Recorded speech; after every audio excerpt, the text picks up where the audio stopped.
Geography के chapter number 7 में आपका स्वागत है। चैप्टर का नाम है ह्यूमन एनवायरनमेंट, सेटलमेंट, ट्रांसपोर्ट और कम्युनिकेशन। तो इसमें हम 3 चीज़ों के बारे में पढ़ेंगे कि ह्यूमन कैसे सेटलमेंट हुआ, उसके पास क्या क्या ट्रांसपोर्ट के साधन हैं और कम्युनिकेशन के आज क्या क्या साधन हैं। तो चलिए शुरू करते हैं। In chapter first you have learned that early human being dependent entirely on nature for food, clothing and shelter. जो हमने चैप्टर 1 में पढ़ा था कि भाई ह्यूमन बीइंग टोटली डिपेंड करते थे नेचर पर फूड, क्लॉथिंग और शेल्टर के लिए, परंतु with the time they learn new skill. और जैसे जैसे समय बीता तो उन्होंने स्किल सीखा कि कैसे फूड को ग्रो किया जाए, कैसे बिल्ड किया जाए होम को, और कैसे बेटर मीन्स ऑफ ट्रांसपोर्ट और कम्युनिकेशन डेवलप किए जाएं। और इस तरह से क्या हुआ, धीरे धीरे उसने मॉडिफाई कर लिया उस एनवायरनमेंट को जिसमें वो रहता था। तो सबसे पहले बात आती है सेटलमेंट। सेटलमेंट इस तरह के प्लेसेस को कहा जाता है जहाँ पर लोगों ने अपने घर बनाए। तो अर्ली ह्यूमन बीइंग जो था वो ट्रीज़ और केव्स में रहता था, लेकिन जैसे जैसे उन्होंने क्रॉप्स को ग्रो किया तो उनके लिए ज़रूरी हो गया कि वो परमानेंट सेटलमेंट बनाएं। तो ये जो सेटलमेंट थे ये जनरली नदी के किनारे, रिवर वैलीज़ के किनारे ग्रू हुए। एंड वाटर वाज अवेलेबल, क्योंकि वहाँ वाटर अवेलेबल था और लैंड वहाँ पर फर्टाइल था। फर्टाइल का मतलब होता है उपजाऊ। तो जैसे जैसे डेवलपमेंट हुआ ट्रेड का, कॉमर्स का, तो ह्यूमन सेटलमेंट लार्जर होते गए, बिकेम लार्जर मतलब बड़े होते गए। भाई पहले लोग एक दो जगह रहते थे, फिर बड़े बड़े गांव जैसे होने लगे। फिर सेटलमेंट जो थे जनरली, सिविलाइजेशन जो डेवलप हुए वो जनरली रिवर वैलीज़ में डेवलप हुए। जो भी पुराने शहर मिलते हैं वो जनरली रिवर वैलीज़ के किनारे मिलते हैं। फिर सेटलमेंट दो तरह के हो सकते थे, परमानेंट और टेम्परेरी। जो थोड़े समय के लिए होते थे वो टेम्परेरी कहलाते थे, जैसे लोग डीप फॉरेस्ट में जाकर रहते थे, ठीक है, हॉट और कोल्ड डेजर्ट, माउंटेन में। तो इस तरह की जगहों पर वो लोग टेम्परेरी सेटलमेंट पे रहते थे। वहाँ पर generally hunting, gathering, shifting, cultivation इस तरह की चीज़ें करते थे। लेकिन जैसे जैसे नए सेटलमेंट बनते गए तो वो परमानेंट सेटलमेंट हुए, और इस तरह के सेटलमेंट में लोगों ने क्या किया, अपना घर बनाना शुरू कर दिया। अब यदि हम परमानेंट सेटलमेंट को देखें तो ऊपर की पिक्चर से आप आसानी से समझ सकते हैं। देखिए ऊपर कॉम्पैक्ट सेटलमेंट दिया हुआ है और स्कैटर्ड सेटलमेंट दिया हुआ है। Compact settlement generally urban areas में पाया जाता है जहाँ एकदम पास पास मकान बने होते हैं, ठीक है ना। लेकिन रूरल एरियाज़ में क्या होता है कि जो मकान होते हैं वो दूर दूर बने होते हैं, तो उन्हें स्कैटर्ड सेटलमेंट कहा जाता है। क्योंकि जो रूरल पीपल होते हैं वो जनरली कई activity, agriculture, fishing, forestry, craft work में बिजी रहते हैं। रूरल सेटलमेंट जो है वो भी कॉम्पैक्ट भी हो सकते हैं और स्कैटर्ड भी हो सकते हैं। कॉम्पैक्ट सेटलमेंट जो होते हैं वो क्लोजली बिल्ट एरिया में होते हैं जहाँ पर फ्लैट लैंड होता है, और स्कैटर्ड सेटलमेंट जो होते हैं वो जनरली ऐसे एरियाज़ में होते हैं जैसे माउंटेन हुए, थिक फॉरेस्ट हुए, हिली ट्रैक हुए, जहाँ पर एक जगह लोग एक साथ मकान नहीं बना सकते। फिर रूरल एरियाज़ में जो होता है, जो लोग मकान बनाते हैं, सेटलमेंट बनाते हैं, वो अपने एनवायरनमेंट के हिसाब से सूट करते हुए बनाते हैं। जहाँ पर हेवी रेनफॉल होता है वहाँ पर लोग स्लैंटिंग रूफ बनाते हैं, और जहाँ पर बहुत बाढ़ आती है वहाँ पर नीचे जो है स्टिल्ट्स होते हैं या प्लेटफॉर्म होते हैं, रेस्ड प्लेटफॉर्म जैसे कि पिक्चर में दिखाया गया है। तो ऐसी जगहों पर ऊपर उठे हुए मकान बनाए जाते हैं ताकि यदि बाढ़ का पानी आए तो नीचे जो उन्होंने बनाया हुआ है रेस्ड प्लेटफॉर्म, वहाँ पर पानी भर जाए और ऊपर की जगहों पर कोई नुकसान ना हो। फिर इसी तरह से जो मड वॉल होती हैं वो मोटी बनाई जाती हैं, थैच्ड रूफ बनाई जाती हैं, वहाँ पर बनाई जाती हैं थैच्ड रूफ जहाँ पर बहुत हॉट एरियाज़ होता है, ठीक है ना। और लोग इस तरह से अपने मकान बनाते हैं। तो ये रूरल और अर्बन सेटलमेंट कहलाते हैं। रूरल मतलब ग्रामीण, गांव वाला इलाका, और अर्बन मतलब शहरी। तो इस तरह से हमने देखा सेटलमेंट के बारे में। अब हम पढ़ेंगे ट्रांसपोर्ट के बारे में।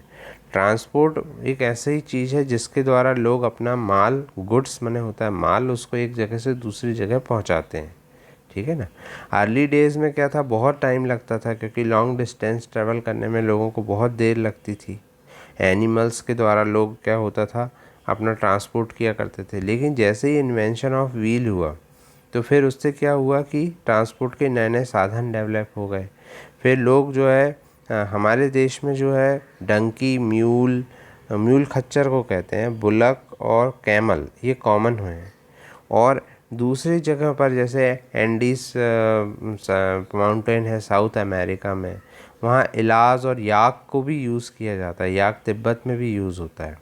तो इस तरह से अर्ली ट्रेडर जो थे वो दूसरे कंट्री से आते थे, तो उनको अपने इंडिया में आने में कई मंथ लगते थे पहले, या तो वो सी रूट से आते थे या लैंड रूट से आते थे। लेकिन जैसे ही अब एरोप्लेन बन गए तो अब तो क्या होता है, कहीं भी एक जगह से दूसरी जगह जाने में 6 to 8 आवर्स लगता है, यदि हम इंडिया से यूरोप आने की बात करें या यूरोप से इंडिया आने की बात करें।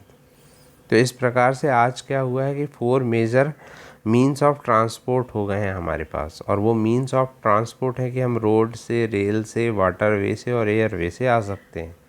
रोड जो होते हैं वो सबसे कॉमन जो है शॉर्ट डिस्टेंस के लिए यूज़ होता है। और रोड भी 2 तरह के होते हैं, पक्का रोड और कच्चा रोड। पक्के रोड को मेटल्ड रोड कहते हैं और कच्चे रोड को अनमेटल्ड रोड कहते हैं। रोड जो होते हैं वो आजकल डेजर्ट में, फॉरेस्ट में और माउंटेन में भी बनाए जाते हैं। जैसे मनाली लेह हाईवे जो है हिमालय माउंटेन में, वो हाईएस्ट रोडवे है, मनाली लेह जो हाईवे है। रोड्स जो होते हैं वो अंडरग्राउंड भी बनाए जाते हैं और उनको सबवे कहा जाता है। आपने देखा होगा बड़े बड़े शहरों में जहाँ बहुत ट्रैफिक होता है वहाँ सबवे भी बनाए जाते हैं। और फ्लाईओवर भी बनाए जाते हैं जिसमें रेस्ड स्ट्रक्चर बनाए जाते हैं। तो इस तरह से क्या है कि रोडों का भी अपना एक महत्व है, ठीक। और इसके साथ ही हमारे देश में कई नेशनल और स्टेट हाईवे हैं। जो लेटेस्ट डेवलपमेंट इंडिया का है वो एक्सप्रेस वे बन रहा है और गोल्डन क्वाड्रिलेटरल बन रहा है जो दिल्ली, मुंबई, चेन्नई और कोलकाता को जोड़ेगा। इसके बाद बात आती है रेलवे की। रेलवे जो होते हैं वो हैवी गुड्स को और लोगों को ले जाने के काम आते हैं, क्विकली और चीपली एक जगह से दूसरी जगह ले जाते हैं। इन्वेंशन जैसे ही हुआ स्टीम इंजन का तो स्पीडी डेवलपमेंट हुआ रेल ट्रांसपोर्ट का। फिर धीरे से डीजल और इलेक्ट्रिक इंजन आने लगे। फिर अब जो है सुपर फास्ट जो है ट्रेन्स एक जगह से दूसरी जगह जर्नी करवाती हैं। तो रेलवे का जो नेटवर्क है वो बहुत डेवलप्ड है प्लेन एरियाज़ में। आज एडवांस टेक्नोलॉजिकल स्किल हो गई है जिससे रेलवे लाइन जो है डिफ़िकल्ट माउंटेन एरियाज़ में भी बनाए जा सकते हैं, परंतु वो बहुत कम है माउंटेन एरियाज़ में। इंडियन रेलवे का जो नेटवर्क है वो बहुत डेवलप है और सबसे लार्जेस्ट है एशिया में। इसी प्रकार ट्रांस साइबेरियन रेलवे जो है वो लॉन्गेस्ट रेलवे है जो कि सेंट पीटर्सबर्ग को वेस्टर्न रशिया में जोड़ता है पैसिफिक कोस्ट से। इसी तरह से अब आप देख सकते हैं ये ट्रांस साइबेरियन रेलवे जो है सबसे बड़ा रेलवे माना जाता है, लॉन्गेस्ट रेलवे सिस्टम मानते हैं। अब अपन चलते हैं वाटरवेज़ में। वाटरवेज़ में आपने देखा होगा कि जो पहले वाटरवेज़ को ही ट्रांसपोर्टेशन के लिए ज़्यादातर यूज़ होता था क्योंकि लैंड से ज़्यादा तेज वाटरवेज़ हुआ करते थे। वाटरवेज़ जो है वो चीपेस्ट हैं कैरी करने के लिए हैवी लोड को और बल्कि चीज़ों को, ठीक है ना, बल्कि गुड्स को। बल्कि का मतलब होता है जो बहुत ज़्यादा होते हैं उनको बल्कि कहते हैं। तो 2 तरह के ये वाटरवेज़ हैं, inland waterways and sea routes भी हैं, मतलब सी के माध्यम से भी हैं और इनलैंड वाटरवेज़ भी हैं कि जो नदियों के माध्यम से होते हैं। जैसे नेविगेबल रिवर जो होती हैं या लेक्स होती हैं, जो रिवर और नदी लेक्स गहरी होती हैं वहाँ पर इनलैंड वाटरवेज़ हैं। जैसे गंगा ब्रह्मपुत्र का जो रिवर सिस्टम है या ग्रेट लेक्स हैं नॉर्थ अमेरिका में, ठीक है ना, या रिवर नील है, नाइल रिवर है अफ्रीका में इजिप्ट के पास। तो ये जो हैं ये सारे इनलैंड हैं। फिर सी रूट और ओशन रूट जो होते हैं वो कॉमन होते हैं ट्रांसपोर्ट करने के लिए मर्चेंडाइज, मतलब जो व्यापारियों का माल है उसको एक जगह से दूसरी जगह ले जाने के लिए। ये रोड पोर्ट से कनेक्टेड होते हैं और पोर्ट का मतलब होता है बंदरगाह जहाँ पर शिप आते हैं, ठीक है। कुछ जो है बहुत इम्पॉर्टेंट पोर्ट हैं वर्ल्ड के, सिंगापुर और मुंबई एशिया में, New York Los Angeles north America में है, Rio de Janeiro south America में है, ठीक। डरबन और केप टाउन जो है अफ्रीका में है।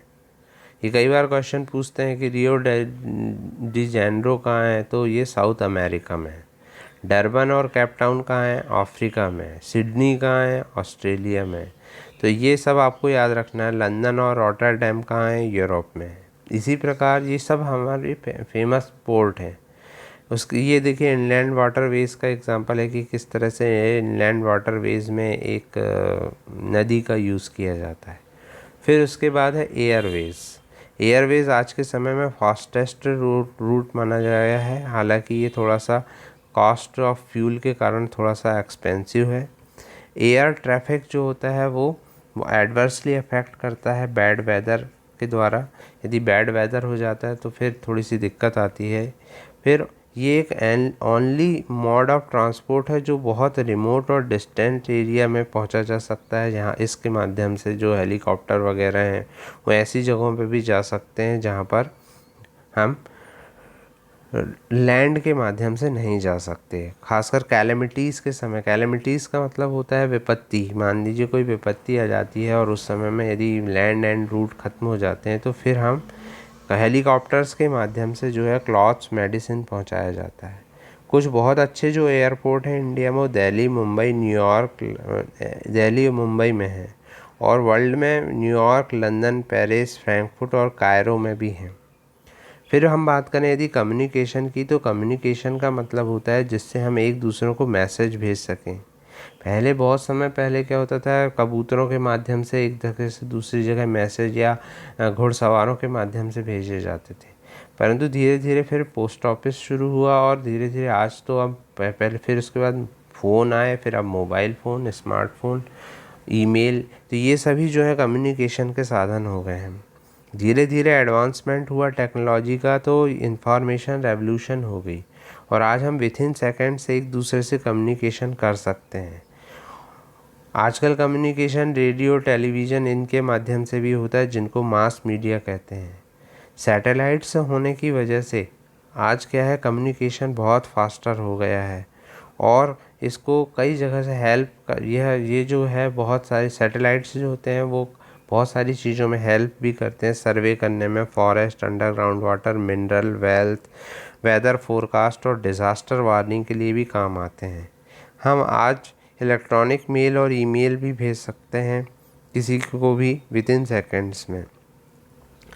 और वायरलेस कम्युनिकेशन अब बहुत ज़्यादा हो गया है कि लोग क्या है वायरलेस कम्युनिकेशन करते हैं। फिर with the kind of interconnectivity of people, services, institution और अक्रॉस द वर्ल्ड, आज हमारे पास एक ग्लोबल सोसाइटी बन गई है कम्युनिकेशन की वजह से, और हम लोग एक दूसरे से जुड़ गए हैं। तो इस प्रकार से हमने इसमें पढ़ा कि किस तरह से जो है हमारे सेटलमेंट, हमारा ट्रांसपोर्ट और कम्युनिकेशन डेवलप हो गया है। और ये मेजर सी पोर्ट और एयरपोर्ट का जो है एक मैप दिया हुआ है, जिसमें आपसे पूछा जा सकता है कि सी रूट बनाइए, तो इसकी आप अच्छे से स्टडी कर लीजिएगा। Thank you very much for attending.